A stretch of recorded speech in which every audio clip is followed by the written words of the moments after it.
ॐ अज्ञानतिमिरान्धस्य ज्ञानञ्जनशलाकया चक्षुरुन्मिलितं येन तस्मै श्रीगुरुवे नमः।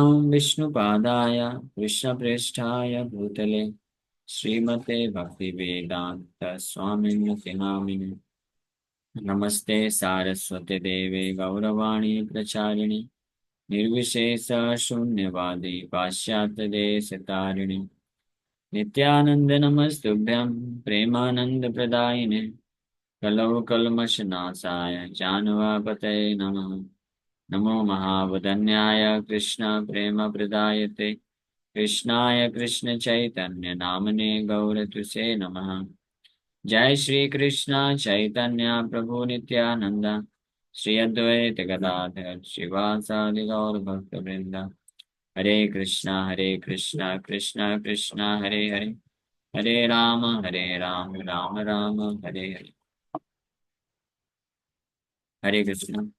सो आप सभी भक्तों का हार्दिक स्वागत है आज के श्रीमद् भगवद गीता की चर्चा में। हम लोग चर्चा कर रहे हैं श्रीमद् भगवद गीता का पहला अध्याय और श्लोक संख्या कल हम लोग चर्चा किए थे। 20 नंबर श्लोक की चर्चा प्रारंभ किए थे। इसके पहले 19 नंबर श्लोक की चर्चा किए थे। सघोषोधात राष्ट्राणाम हृदयानि विदारयत्। जब पांडवों की तरफ से युद्ध की घोषणा हुई शंखनाद करने करके, तो उसके प्रभाव उसके फलस्वरूप धृतराष्ट्र के पुत्रों का हृदय जो है विदीर्ण हो गया, फटने लग गया। ये पांडवों का भगवान कृष्ण की उपस्थिति के कारण युद्ध में कॉन्फिडेंस के कारण हुआ। यानी पूरी तरह से उनका हृदय भय रहित था भगवान कृष्ण की उपस्थिति के कारण। So this is the result of the presence of Supreme Lord within our heart. भगवान कृष्ण के हमारे हृदय में उपस्थिति का ये परिणाम है। क्या परिणाम है? ऐसा भक्त पूर्ण रूप से भय रहित हो जाता है, भय मुक्त हो जाता है, वो पूरा कॉन्फिडेंट हो जाता है और confident about controlling his mind and senses, confident about getting victory over maya. जो भक्त जिस भक्त के हृदय में भगवान कृष्ण उपस्थित होते हैं, हो जाते हैं, तो वो भक्त के हृदय में पूरा कॉन्फिडेंस आ जाता है, उत्साह आ जाता है और his heart is filled with रसा। उसका हृदय रस से भर जाता है। कौन सा रस? कौन सा रस? भौतिक रस नहीं, आध्यात्मिक रस, भक्ति रस, भक्ति रस से भर जाता है कि मैं परम भगवान कृष्ण का दास हूँ और परम भगवान कृष्ण जो है मेरे साथ हैं। और भगवान कृष्ण की सेवा करने वाले जो भक्त होते हैं, अगर मैं भगवान कृष्ण के लिए जीवन समर्पित करूंगा, उनका सेवा करूंगा, उनका भक्त बनूंगा, तो भगवान गारंटी दिए हैं, न मे भक्ता प्रणश्यति कौन्तेय प्रतिजानीहि न मे भक्ता प्रणश्यति। हे कुंती पुत्र, आप डिक्लेयर कर दो कि मेरे भक्त का कभी विनाश नहीं होगा। ये भगवान ने डिक्लेयर किया है। तो भगवान का प्रॉमिस कभी झूठा नहीं जा सकता है ये। और इसलिए भगवान का प्रॉमिस झूठा नहीं जा सकता है, भगवान गारंटी दी है। तो भगवान मेक श्योर करते हैं फिर कि मैं कैसे सुरक्षा प्रदान करूं। तो जो भगवान के चरण कमलों का अगर आश्रय लेते हैं भक्त, तो भगवान हमेशा उनको प्रोटेक्शन देते हैं। इस भौतिक संसार में भी, है ना, कोई बोलेगा ये सब क्या है, अंधविश्वास। अंधविश्वास वाली बात नहीं है, ये फैक्ट है। हाँ, इस भौतिक संसार में भी अगर कोई जो है, कोई बहुत ही कैपेबल योग्य व्यक्ति का आश्रय लेता है, तो ये वो जो है प्रोटेक्टेड महसूस करता है। जैसे एक छोटा बच्चा होता है, अपने पिताजी का उंगली पकड़ के चलेगा, उनके आश्रय में रहेगा तो सुरक्षित महसूस करता है, उसको कॉन्फिडेंस होता है ना। जो व्यक्ति जॉब करता है, आजकल लोग इतना गवर्नमेंट जॉब के पीछे क्यों भागते हैं? क्योंकि गवर्नमेंट का जॉब है ना। तो गवर्नमेंट मतलब बहुत, गवर्नमेंट एस्टेब्लिश गवर्नमेंट है, धोखा होने का सवाल ही नहीं उठता कि गवर्नमेंट जो है नौकरी से निकाल देगी। विश्वास होता है इतना, गवर्नमेंट जो है पेंशन देगी, फैसिलिटी देगी, ये सब विश्वास होता है। इसलिए वो कॉन्फिडेंट हो जाता है। तो जो आप सोचिए, इस कलयुग में जो भ्रष्ट गवर्नमेंट होती है, गवर्नमेंट जिसमें भ्रष्ट लोग भी होते हैं कई बार, तो उनका भी आश्रय लेने वाला व्यक्ति कॉन्फिडेंट हो जाता है। तो भगवान कृष्ण का आश्रय लेने वाला व्यक्ति कॉन्फिडेंट क्यों नहीं हो? सोचने वाली बात। भगवान कृष्ण के चरण कमलों में अगर कोई आश्रय ले सच में, तो निश्चित रूप में शोक भय से मुक्त हो जाएगा। शोक मोह भयापहा यश्याम वै श्रूयमाणायाम कृष्णे परम पुरुषे भक्तिरुत्पद्यते पुंसा शोक मोह भयापहा। ये भागवत में दिया हुआ है, पहले स्कंद 7वें अध्याय के 7वें नंबर श्लोक में, कि जिससे भगवान के जिनके बारे में सुनने मात्र से जो व्यक्ति उनका आश्रय ले लेता है, भक्ति उत्पन्न हो जाती है जिसके हृदय में, वो भगवान कृष्ण, कृष्ण परम पुरुष है, भगवान कृष्ण परम पुरुष कृष्ण के प्रति, तो उसके सारे शोक मोह भय जो है नष्ट हो जाते हैं हृदय से। शोक मोह भय से वो मुक्त हो जाता है। तो ये रिजल्ट है, और यहाँ पे इसी बात को इंडिकेट किया जा रहा है।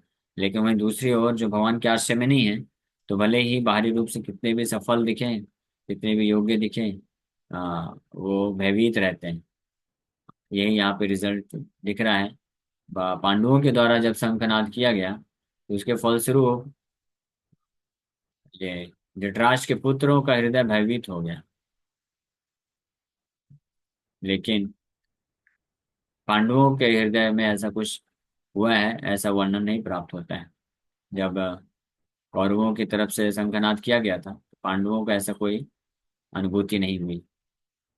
तो ये बात। फिर उसके बाद अर्जुन, अब फाइनली ये शंखनाद कर दिया गया दोनों तरफ, और युद्ध की तैयारी हो गई है। अब युद्ध करने के लिए पूरी तरीके से तत्पर है अर्जुन। ये श्लोक भी हम लोग कल चर्चा थोड़ा किए थे, और इस चर्चा को आगे बढ़ेंगे। अथ व्यवस्थितान् दृष्ट्वा धार्तराष्ट्रान् कपिध्वजा प्रवृत्ते शस्त्र संपाते धनुरुद्यम्य पांडवा ऋषिकेशं तदावाक्यम् इदमाह महीपते। So at that time, Arjuna, the son of Pandu, seated in the chariot bearing the flag marked with Hanuman, took up his bow and prepared to shoot his arrows. O king, after looking at the sons of Dhritarashtra drawn in military array, Arjuna then spoke to Lord Krishna these words. So, अथा व्यवस्थितान दृष्टवा, अर्जुन अपने रथ, कौन से रथ? कपित ध्वजा। अर्जुन के रथ का नाम कपित ध्वजा था। हनुमान जी के चिन्ह से, हनुमान जी के चिन्ह से, फोटो से सज्जित उनका रथ, मार्क्ड विद हनुमान। यानी हनुमान जी वास्तव में उस ध्वजा के माध्यम से वहां वो उपस्थित थे अर्जुन के पास, अर्जुन को पूरा सपोर्ट करने के लिए, मदद करने के लिए। तो ऐसे कपित ध्वजा में स्थित होकर के अर्जुन अपना शस्त्र उठा लेते हैं, और भगवान ऋषिकेश को इस प्रकार से बोलते हैं। तो कपित ध्वजा मतलब कि पूर्ववर्ती आचार्यों का के आश्रय में थे अर्जुन। हाँ, क्योंकि अर्जुन का डिटर्मिनेशन था भगवान कृष्ण का सेवा करने का, तो भगवान कृष्ण की सेवा में लगे थे, इसलिए अर्जुन को मदद करने के लिए हनुमान जी भी वहां पर उपस्थित थे। इससे ये शिक्षा मिलती है कि जब कोई भक्त भगवान कृष्ण की सेवा के लिए तत्पर होता है, तो उसको अन्य पूर्ववर्ती जो आचार्य होते हैं, महान आचार्य, सबका कृपा होता है, आशीर्वाद होता है, और वो उसको जानते हैं, रिकॉग्नाइज करते हैं ऐसे सिंसियर सर्वेंट को। हाँ, जैसे जैसे इस संसार में भी जब कोई गवर्नमेंट में होता है, जॉब में, और बहुत अच्छा सेवा करता है गवर्नमेंट का, तो गवर्नमेंट रिकॉग्नाइज करती है ना, ऊपर उसके हायरार्की में जो है बात फैलती है कि ये अच्छा कर रहा है, अच्छा कर रहा है। और कभी कभी तो ऐसा भी होता है कि फाइनली प्राइम मिनिस्टर या प्रेसिडेंट के द्वारा उसको अवार्ड दिया जाता है ना, और रिकॉग्निशन मिलता है उसको। तो इस भौतिक संसार में भी ये पॉसिबल है, तो आध्यात्मिक जीवन में पॉसिबल क्यों नहीं? आध्यात्मिक जीवन में तो और ज्यादा पॉसिबल है। तो जो भी सिंसियर डिवोटी होता है, जो गंभीर भक्त होता है, भगवान की सेवा में जो गंभीरता से लगता है, तो ये शुड बी रेस्ट एश्योर्ड, उसको पूरी तरीके से विश्वास होना चाहिए, जान लेना चाहिए कि उसके जितनी भी गतिविधियां हैं, कार्य हैं, सेवा हैं, भगवान कृष्ण के प्रति जो भी विनम्रता पूर्वक और सिंच निष्ठा के साथ जो जो सेवा करता है, तो उनके ऊपर सारे पूर्ववर्ती आचार्य उसको जानते हैं, और उसके ऊपर कृपा करते हैं। प्रभुपाद जी देखते हैं। ऐसा नहीं है कि आचार्यगण नहीं है। वैष्णव नेवर डाई। जो शुद्ध वैष्णव होते हैं कभी वो उनका मृत्यु नहीं होता है। जो भी व्यक्ति सोचता है कि वैष्णव डाई यानी वैष्णव का मृत्यु हो जाता है, तो दैट इज इल अंडरस्टैंडिंग। उसका ये गलत अंडरस्टैंडिंग, गलत समझ है। उसको मालूम नहीं है, वो मूर्ख व्यक्ति है जो सोचता है कि वैष्णव मर जाते हैं। जैसे शिला प्रभुपाद जी अभी फिजिकली नहीं है, 1977 में गोलोक धाम गए। तो जो मूर्ख व्यक्ति अगर ये सोचता है कि प्रभुपाद जी तो अभी नहीं है, हाँ तो मैं अभी सेवा कर रहा हूँ, इस्कॉन में नहीं कर रहा हूँ, कौन देखता है, तो ये मूर्खता है। प्रभुपाद जी सबसे वो व्यक्ति हैं, सबसे पहले व्यक्ति हैं जो आपकी सेवा को रिकॉग्नाइज करते हैं, देखते हैं। स्पेशली जैसे जो प्रचार के कार्य में बुक डिस्ट्रीब्यूशन करता है, प्रभुपाद जी ये बोले, if you want to please me distribute my books. तो जब जो ग्रंथों का वितरण के सेवा में लगा है, प्रचार के सेवा, इस प्रकार से प्रचार के सेवा में लगता है, तो प्रभुपाद जी उसको रिकॉग्नाइज करते हैं, जानते हैं प्रभुपाद जी। भले ही हम प्रभुपाद जी के फिजिकली ना रहने के बाद आए हैं, हमारा डायरेक्ट कनेक्शन भले ही ऐसा हमको लगे कि नहीं है, लेकिन है। इस्कॉन के हर एक भक्त का जनरली जो पूर्ववर्ती आचार्य होते हैं तो उनके साथ हमारा डायरेक्ट कनेक्शन नहीं होता है, हमारे गुरु शिष्य परंपरा के माध्यम से उनके साथ कनेक्शन होता है। लेकिन शिला प्रभुपाद जी एक विशेष आचार्य हैं जिनकी कृपा ऐसी है कि इस्कॉन के हर भक्त का, जो भी सिंसियरली उनके आदेशों का पालन कर रहा है, उसका डायरेक्ट कनेक्शन प्रभुपाद जी के साथ भी।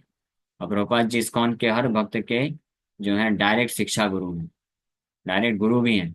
हम सबके गुरु शिला प्रभुपाद जी भी हैं, और हमारा उनके साथ डायरेक्ट कनेक्शन है, इस बात को हमेशा ध्यान रखना चाहिए। इसलिए तो हम लोग प्रणाम मंत्र प्रभुपाद जी का क्यों बड़ बोलते हैं। अदरवाइज अन्य पूर्ववर्ती आचार्यों को प्रणाम मंत्र हम डायरेक्ट नहीं बोल सकते, हमारे गुरु शिष्य परंपरा के थ्रू जाना पड़ेगा। हम अगर प्रभुपाद जी के ऊपर पूर्ववर्ती आचार्य हैं, उनका प्रणाम मंत्र बोलना है तो प्रभुपाद जी के थ्रू हमको जाना चाहिए, ये एटिकेट, डायरेक्ट कनेक्शन है। लेकिन आप प्रभुपाद जी का डायरेक्ट प्रणाम मंत्र बोल सकते हैं, और केवल आज ही नहीं, आने वाले हजारों वर्षों के बाद भी जो भी इस्कॉन में भक्त आएंगे, सब डायरेक्ट प्रभुपाद जी का प्रणाम मंत्र भी बोल सकते हैं। और क्योंकि डायरेक्ट कनेक्शन है, प्रभुपाद जी सबके शिक्षा गुरु हैं। और फिर जो दीक्षा, जिनसे दीक्षा गुरु होते हैं, दीक्षा लेते हैं, तो हम उनके थ्रू जाते हैं। हाँ, लेकिन ये कनेक्शन है, यानी हर वो भक्त जो इस्कॉन में किसी भी मात्रा में कंट्रीब्यूशन कर रहा है, सेवा कर रहा है, सिंसियर है, तो प्रभुपाद जी उसको जानते हैं। अन्य पूर्ववर्ती आचार्य भी जानते हैं उसको, क्योंकि प्रभुपाद जी एक वो महान आचार्य हैं जो पूरे गौड़ी वैष्णव आचार्यों की जो शाखा है, लाइन आई है गुरु शिष्य परंपरा में, तो उसमें हमारे जो शिला प्रभुपाद जी, हम लोग ये बस ऐसा अहंकार बस नहीं बोल रहे कि हम इस्कॉन से कनेक्टेड है इसलिए। ये प्रमाण है पूरी तरीके से कि श्री चैतन्य महाप्रभु का जो मिशन है, पृथ्वी त्याच यत नगर आदि ग्राम सर्वत्र प्रचार हाई मोर नाम। तो सभी आचार्यों का ये इच्छा रहा है कि श्री चैतन्य महाप्रभु की वाणी जो है, इसका भविष्यवाणी जो है, ये पूरी होगी, पूरी होनी चाहिए। तो जो भी महान आचार्य इस कार्य को किए हैं, कर चुके हैं, तो निश्चित रूप में सबसे प्रिय हो जाएंगे ना, सभी आचार्यों, पूर्ववर्ती आचार्यों के और भगवान श्री चैतन्य महाप्रभु के। इसमें कोई संशय नहीं, डाउट नहीं। तो श्रील प्रभुपाद जी वो महान विशेष आचार्य हैं, हम लोग बहुत सौभाग्यशाली हैं कि हम उनके आश्रम में रह करके सेवा कर रहे हैं। तो इस्कॉन में हम जो भी सेवा देते हैं, जो भी सिंसियर डिवोटी अगर है, जो प्रभुपाद जी के आदेशों का अगर सिंसियरली पालन करता है, इसके माध्यम से सारे पूर्ववर्ती आचार्यों को वो प्रसन्न करता है, और फाइनली श्री चैतन्य महाप्रभु और श्री श्री राधा कृष्ण को प्रसन्न करता है। तो ये एक सिग्निफिकेंट पॉइंट है। और उनके प्रसन्न करता मतलब यश प्रसादात भगवत प्रसाद हो, उनकी कृपा से जो है वो भक्ति में और तीव्रता से प्रगति कर सकता है, माया के जंजाल से मुक्त हो सकता है। अदरवाइज इस घोर कलयुग में माया को ओवरकम कर पाना ये डिफिकल्ट है, नहीं असंभव है। कौन ऐसा व्यक्ति है, आप ये चैलेंज है, आप गारंटीड है, आप देख लीजिए। तो भौतिकवादी व्यक्ति तो छोड़ दीजिए, यहाँ तक कि धर्म का पालन करने वाले व्यक्ति भी, सो कॉल्ड ब्राह्मण या धर्मावलंबी, ये सब भी कितनी माया से मुक्त है। तो वो माया में हैं, बहुत मुश्किल है, कठिन है। भले ही पाप नहीं करेंगे, लेकिन फिर भी धर्म का कार्य भी भौतिक लाभ के लिए करते हैं। कुछ ना कुछ नेम फेम ग्लोरी चाहिए, ये सारी चीजें चाहिए। ये अल्टीमेटली बहुत अगर होगा तो बहुत रेयर होंगे कुछ जो इस स्तर पे पहुंच जाएंगे कि मुक्ति चाहिए। नेम फेम ग्लोरी भी नहीं चाहिए, भौतिक लाभ भी नहीं चाहिए, पाप के कार्य से भी मुक्त है, लेकिन मुक्ति चाहिए। और बहुत कुछ होगा तो फिर वैकुंठ चाहिए, धाम चाहिए। आप विशेष रूप से इस्कॉन में ही आप पाएंगे भारी मात्रा में, एक दो बस नहीं। तो इस्कॉन में, गौड़ी वैष्णव में, आचार्य में हम देखते हैं जहाँ पे जो भक्त होते हैं वो अंतिम सांस तक केवल इस भाव से सेवा करते हैं कि हमको भगवान को प्रसन्न करना है, उनको सेवा करने के लिए, अपने खुद के कुछ लाभ के लिए नहीं, परवाह भी नहीं करते हैं। हाँ, तभी तो आप 75 80 80 साल की उम्र में भी वो पूरे विश्व में भ्रमण करके प्रभुपाद जी के लिए समर्पित करके सेवा में लगे रहते हैं।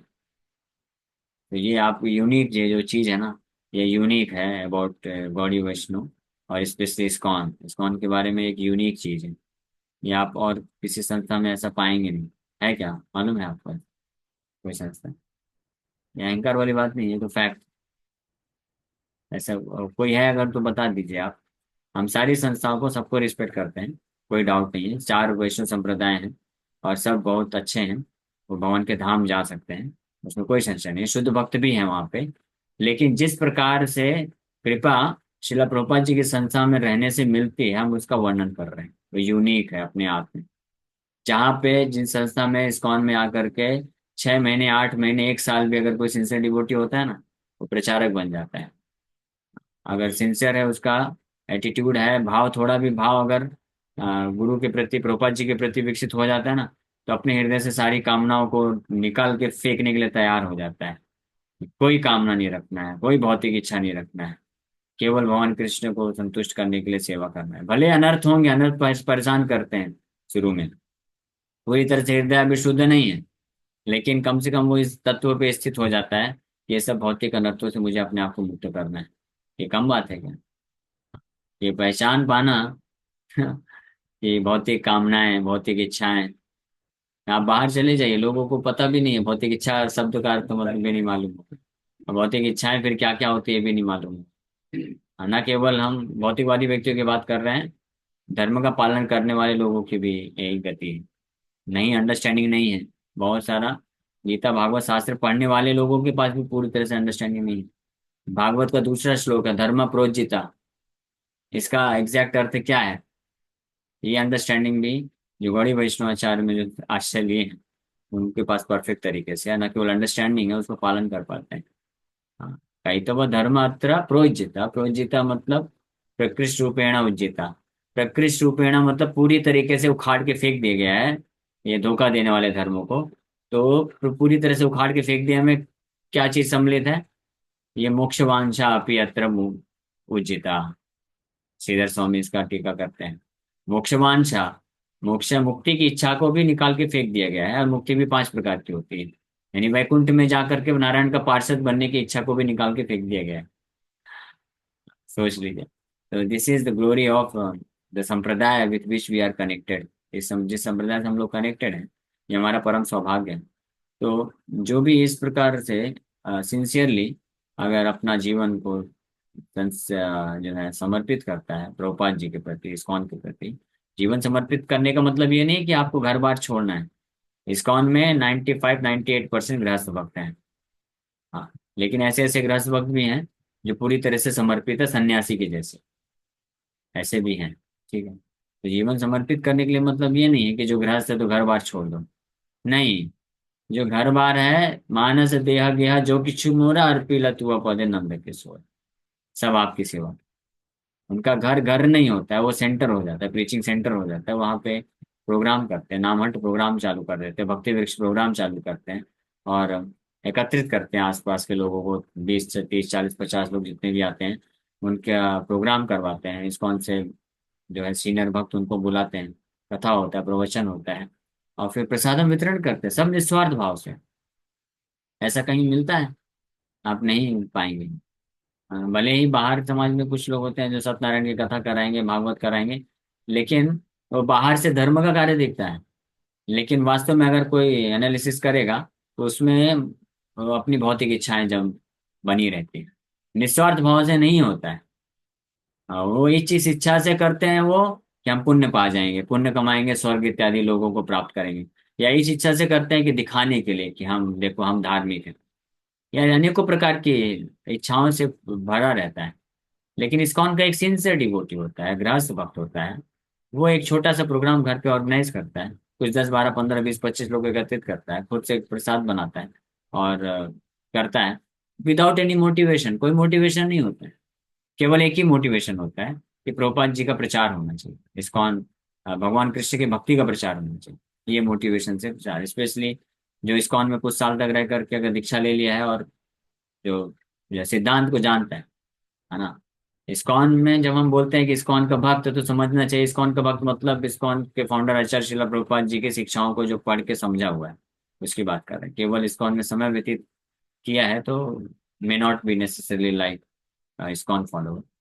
ऐसा हो सकता है कि वो उस स्तर का ना हो, है ना। तो इसलिए क्योंकि इस्कॉन में सबको अपॉर्चुनिटी दिया जाता है, तो कई बार ऐसा भी कुछ कुछ केसेस हो सकते हैं कि कोई 10 15 साल 20 साल दीक्षित वक्त भी है, 10 15 20 साल से है, लेकिन वही भौतिक कामनाओं के पीछे भाग रहा है, तो इसका मतलब वो वही भक्त होगा जो भागवतम क्लासेस नहीं सुनता होगा, भागवत नहीं पढ़ता होगा प्रभुपाद जी का। जो प्रभुपाद जी का भागवत पढ़ेगा, भागवतम क्लासेस अटेंड करेगा, मॉर्निंग प्रोग्राम जो प्रभुपाद जी दिए हैं, सुबह जल्दी उठ करके डेली जपा करना, भागवत क्लास करना, 4 नियम का पालन करना, कोई भी भक्त अगर ये कर रहा है, प्रभुपाद जी जो इंस्ट्रक्शन दिए हैं, तो कभी ऐसा हो ही नहीं सकता है कि वो विचलित हो जाए। उसका जो मोटिवेशन है, स्वार्थ जो है, कुछ विपरीत स्वार्थ हो जाए, निस्वार्थ भाव रहेगा उसका हमेशा, डेडिकेट करने का इच्छा रहेगा उसको। और इस प्रकार से जब कोई लगता है तो निश्चित रूप में जो पूर्ववर्ती आचार्य होते हैं उसके साथ होते हैं, गोपाल जी ऐसे भक्त के साथ होते हैं और पूरी तरह से उसको मदद करते हैं। जैसे यहाँ पे कपित ध्वजा ये इस बात को सूचित करता है कि अर्जुन जब भगवान कृष्ण को अपने साथ रख के भगवान कृष्ण की सेवा के लिए प्रवृत्त हुए हैं, तो भगवान हनुमान जी जो उनके पूर्ववर्ती आचार्य हैं, क्योंकि हनुमान जी भी भगवान रामचंद्र की सेवा के लिए निस्वार्थ भाव से अपने आप को समर्पित किए थे, भगवान रामचंद्र की सेवा की। तो हनुमान जी देख रहे हैं कि ये मेरे वही प्रभु रामचंद्र कृष्ण के रूप में आए हैं, और अर्जुन जो है कृष्ण का सेवा करना चाहता है, तो let me help him, let me bless him. हाँ चलो, मुझे उसको मदद करना चाहिए, आशीर्वाद देना चाहिए। तो इस प्रकार से हम कृष्ण के जब शुद्ध भाव से सेवा में लगते हैं, तो समस्त आचार्य जो हैं, मदद करने के लिए तत्पर हो जाते हैं। The battle was just about to begin. It is understood from the above statement that the sons of Dhritarashtra were more or less disheartened by the unexpected arrangement of military force by the Pandavas, who were guided by the direct instructions of Lord Krishna on the battlefield. भगवान कृष्ण के द्वारा direct मार्गदर्शन में रहने वाले पांडवों के ऐसे उत्साह को देख करके, मिलिट्री अरेंजमेंट को देख करके धृतराष्ट्र के पुत्र तो क्या हो गए, मोर और लेस दे वर डिसहार्टेंड, हृदय उनका विदीर्ण हो चुका है। The emblem of Hanuman on the flag of Arjuna is another sign of victory because Hanuman cooperated with Lord Ram in the battle with Ram and Ravana, and Lord Rama emerged victorious. Now both Ram and Hanuman were present on the chariot of Arjuna to help him. हाँ, भगवान हनुमान जी की उपस्थिति पांडवों की विजय को जो है दिखाता है, सूचित करता है, क्योंकि हनुमान भगवान रामचंद्र को सहयोग दिया और रावण के खिलाफ युद्धों में विजय प्रदान कराए। अभी यहाँ पे हनुमान जी भी हैं और राम भी हैं कृष्ण के रूप में, तो निश्चित रूप में पांडवों की विजय होने वाली है। Lord Krishna is Rama himself, and wherever Lord Rama is, हाँ, and wherever Lord Rama is, his eternal servitor Hanuman and his eternal consort Sita, the goddess of fortune, are present. भगवान कृष्ण राम है, और जहाँ पे राम है यानी कृष्ण है, वहाँ पे हनुमान जी उनके सेवक भी हैं, और माता सीता या लक्ष्मी गॉडेस ऑफ फॉर्च्यून भी हैं। इसीलिए Arjuna had no cause to fear any enemies whatsoever, इसलिए अर्जुन को किसी भी प्रकार के शत्रुओं से भयभीत होने की कोई आवश्यकता नहीं, इसलिए पूरी तरह कॉन्फिडेंट है। इसलिए शंख जब अर्जुन बजाए तो धृतराष्ट्र के पुत्रों के हृदय को विदीर्ण कर दिया शंख की ध्वनि ने। And above all, the Lord of the senses, Lord Krishna, was personally present to give him direction. Thus, all good counsel was available to Arjuna in the matter of executing the battle. In such auspicious conditions, arranged by the Lord for his eternal devotee, lay the signs of assured victory. इस प्रकार की स्थिति में पांडवों की विजय जो है पूर्ण रूप से सुनिश्चित हो रही है यहाँ पे। लेकिन अब एक थोड़ा टर्निंग पॉइंट आएगा, हम लोग वो कल से चर्चा करेंगे। Thank you very much. Hare Krishna. किसी भक्त का कोई प्रश्न है तो पूछ सकते हैं। Hare Krishna. Yes. Any question? Hare Krishna प्रभु जी। धन्यवाद। प्रभु जी, मैं कल कुछ कारणों से कक्षा में उपस्थित नहीं हो पाया था, तो प्रभु जी जो आपने कल बताया था, कुछ आप ब्रीफली या फिर शॉर्टली, मतलब थोड़ा सा अगर समय हो तो क्या चर्चा की? तो कल जो मैं चर्चा किया था विस्तार से, तो उसको शुरू में इसलिए कल कम भक्त आए थे, 12-15 भक्त लीडिंग में थे, तो इसलिए शुरू में मैं 5 मिनट में वो चीज़ बताया वापस। आप अगर शुरू से सुन रहे थे, धृतराज के हृदय को ये विदीर्ण कर दिया शंखनाद में, पांडवों के शंखनाद में, तो इससे सूचित होता है कि वो लोग जो है फियरफुल थे, डरे हुए थे, क्योंकि कृष्ण उनके तरफ नहीं है। और पांडव जो है कृष्ण का आश्रय लिए हैं, तो इसलिए वो पूरी तरह से कॉन्फिडेंट। एक ये चीज था। दूसरा जो है, जो आज जो श्लोक पे चर्चा किया था, दृष्टो कपित ध्वजा, इसके ऊपर ही चर्चा किया था, आज उसी को विस्तार से चर्चा। जी प्रभु जी, एक शब्द पे ही, कपिल ध्वज पे ही पूरी क्लास। प्रभु जी बहुत सुंदर क्लास। हरे कृष्ण। यस, वंदना माता जी। हरे कृष्णा प्रभु जी। पंचांग प्रणाम प्रभु जी। जैसे हम प्रभुपाद जी के सारे नियम फॉलो कर रहे हैं, हर चीज वैसे ही कर रहे हैं, फिर भी मन कभी क्यों विचलित हो रहा है कि ये सब में मन को क्यों लग विचलित गए? होने दीजिए। मन कि से क्या लेना मतलब देना? मन से ऐसा हमारा होता है कोई लेना प्रभु जी, देना नहीं ऐसा है। लगता है ये क्या कर रहे हैं हम, हर टाइम यही चीजें करे जा रहे, यही चीजें करे जा रहे, ऐसे आ रहा है मन में। क्यों आ रहा है नहीं, मेरे को समझ नहीं आ रहा नहीं कि तो आने पूजा दीजिए पाठ ना। भागवतम गीता ये, और फिर इससे विमुख होने का भी मन नहीं कर रहा है कि ये क्यों छोड़ रहे हैं, दोनों तरफ मन चल रहा है। तो मन मन मन के साथ अपने आप को आइडेंटिफाई क्यों कर रहे हैं आप? मन के साथ आइडेंटिफाई मत करिए। जैसे मान लीजिए, मुझे मेरे किसी वरिष्ठ ने भोज भेजा, जाओ प्रभु, हम लोग प्रोग्राम करना है, आप ये अरेंजमेंट करके लाओ। तो मैं अरेंजमेंट करने के लिए निकल पड़ा। और उसमें अलग अलग चीजें, कहीं मार्केट में जा रहे हैं, कहीं लोगों से मिलने जा रहे हैं, कहीं जो कुछ मान लीजिए प्रोग्राम का टेंट वगैरह लगवाना है, ये सब कर रहे हैं। तो एक व्यक्ति जो है हमेशा मेरे साथ चल रहा है। कौन है वो जो मेरे जो वरिष्ठ हैं उनके खिलाफ है, इस्कॉन के खिलाफ वो एक व्यक्ति है जो हमेशा मेरे साथ चल रहा है। और मेरे साथ साथ चलते चलते क्या बोल रहा है, ए क्या कर रहा है तू, इधर कहाँ जा रहा है, अरे पागल हो गया है क्या, ऐसे बोल रहा है। तो मैं क्या करूंगा? उस व्यक्ति का सुनूंगा या अपने गुरु जी का सुनूंगा जो मुझे भेजें कि जाओ प्रभु ये सेवा करो? अपने आपको गुरु समझ जी में आ का। रहा है? बस जी क्लियर जी। बात है। तो वो व्यक्ति कौन है? वो मन है। मन वो व्यक्ति है जो हमारे गुरुजी के खिलाफ है, इस्कॉन के खिलाफ है, और इसलिए हमारे साथ हमेशा हमारे साथ चलता रहता है और हमको बोलता रहता है, "ये क्या कर रहे हो, क्या कर रहे हो, दिन भर हरे कृष्णा करते रहोगे?" कुछ अपने बारे में सोचो। हाँ, तो हमको क्या लालच करना है, देता ठीक है है। मन, हाँ, लालच बोलने देता है। दीजिए ना। हमको अगर कोई व्यक्ति, जब हम अपना गुरुजी का सेवा करने के लिए निकलते हैं, तो कोई भी व्यक्ति बाहर का कुछ भी बोल सकता है कि तुम क्या कर रहे हो, टाइम पास कर रहे हो, इससे अच्छा ये कर लो वो कर लो। एक कान से सुनने का, हम्म, इसी कान से निकाल देने का। इस्कॉन का एक अर्थ ये भी है, इस कौन से इसी कान से निकाल देने का, ध्यान नहीं देने का। इसलिए मन उसी तरह है। मन को आप ना, मन को एक अलग व्यक्ति समझिए। मन हम नहीं है मन, और ना ही हमारा ये मन है। I am not this mind and this mind is not mind. मैं और मेरा, ये दोनों अहम ममेति। अहम ममा को त्याग दीजिए मन के प्रति। तो केवल, हाँ, अहम कृष्ण दासो अस्मि। हाँ, मैं गुरु का और कृष्ण का दास हूँ, और गुरु और कृष्ण मेरे हैं। मैं मन का दास नहीं हूँ, और मैं, मेरा मन नहीं है। तो मन कुछ भी प्रपोजल दे, हमको उससे उसका सुनना ही नहीं चाहिए। ठीक है ना? और प्रभु जी हम लालची होते हैं ना, क्योंकि बड़ी जी का लालच आ जाता है कि मतलब हाँ, लाइफ तो है ना, बहुत चेंज हो गया है प्रभु जी पहले में और अब में, इसीलिए बहुत इसीलिए अंतर हो तो गया है। भगवान गीता में बोले हैं, व्यवसायत्मिका बुद्धि एकः कुरु नंदन, बहुशाखा ही अनंतश्च बुद्धि अव्यवसाय। एक ही है गुरु नंदना। तो इसमें विश्वनाथ चक्रवर्ती ठाकुर टीका में लिखते हैं कि जो सिंसियर डिवोटी होता है, अपने गुरु के ही इंस्ट्रक्शंस को अपना जीवन और आत्मा स्वीकार कर लेता है, उसको और अन्य कोई इच्छा नहीं होती है कि मुझे और कुछ प्राप्त करना है, कुछ भौतिक लाभ चाहिए, नेम फेम चाहिए, कुछ पैसा चाहिए, पोजीशन चाहिए। ये इच्छा नहीं रहती जिसकी, जिसकी एकमात्र इच्छा होती है कि मैं अपने गुरु महाराज प्रभुपाद जी का सेवा करना चाहता हूँ, दैट्स ऑल। और ये सेवा मुझे मिला है, तो मन भले आके बोलेगा, अरे 10 साल से सेवा कर रहे हो, क्या पोजीशन मिला तुमको इस्कॉन में? वो देखो 5 साल का एक लड़का आया और तुमसे ऊपर बड़ा मैनेजर बन गया है। वो देखो वो आया और उसका इतना यूट्यूब में वायरल क्लासेस वायरल हो रहे हैं, इतना फेमस हो गया। तुम क्या कर रहे हो? वही कुकिंग करते रह गए, है ना? तो ये, वो कौन भक्त विचलित नहीं होगा ये सबसे, मन के इस प्रकार की चीजों को देख करके? जो भक्त इस उद्देश्य से सेवा कर रहा है कि मुझे अपने गुरु जी और प्रभुपाद जी के आदेश का पालन करना है, वैसे आत्मिका बुद्धि एक ही गुरु नंदना है जिसका।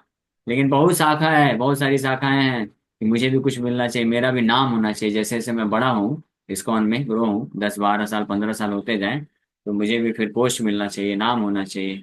मैं भी एक प्रचारक हूँ, तो जैसे मैं बड़ा होता जाऊं तो मेरे भी फिर बहुत सारे फॉलोवर्स होने चाहिए, या मुझे भी बहुत सारा धन मान मिलना चाहिए, मैं भी फिर बहुत बड़े बड़े मंदिर बनाने चाहिए, मेरे भी बहुत सारे शिष्य होने चाहिए। तो सेवा के लिए ये सब कर सकते हैं, ये सब गलत नहीं है। लेकिन अगर ये चीज प्राप्त करने के लिए कोई सेवा कर रहा है, तो वो फिर व्यवसायत्मक का बुद्धि नहीं, फिर वो तो विचलित रहेगा हमेशा। इसलिए हमेशा अपने आप को सही जो है ज्ञान में स्थित रखना चाहिए कि मैं अपने गुरु जी का और कृष्ण का दास हूँ, और मेरा ये कर्तव्य है, मुझे ये इतना अच्छा अवसर मिल रहा है उनका सेवा करने का, मुझे और कुछ नहीं चाहिए। ठीक इसको है बोलते हैं प्रभु जी। अन्याभिलाषिता शून्य। तो फिर मन डिस्टर्ब नहीं करेगा, मन बोलता रहेगा। मन को बोल देंगे, अरे मन तुम क्या बोल रहे हो नालायक, मुझे तो ये चाहिए ही नहीं, तुमको चाहिए तो तुम जाओ, मुझे तो सेवा चाहिए था, मिल रहा है मुझे बस, नाम मिले नहीं मिले। ठीक है। ओके। ठीक है प्रभु जी, आपका ट्राई करते हैं एग्जाम्पल।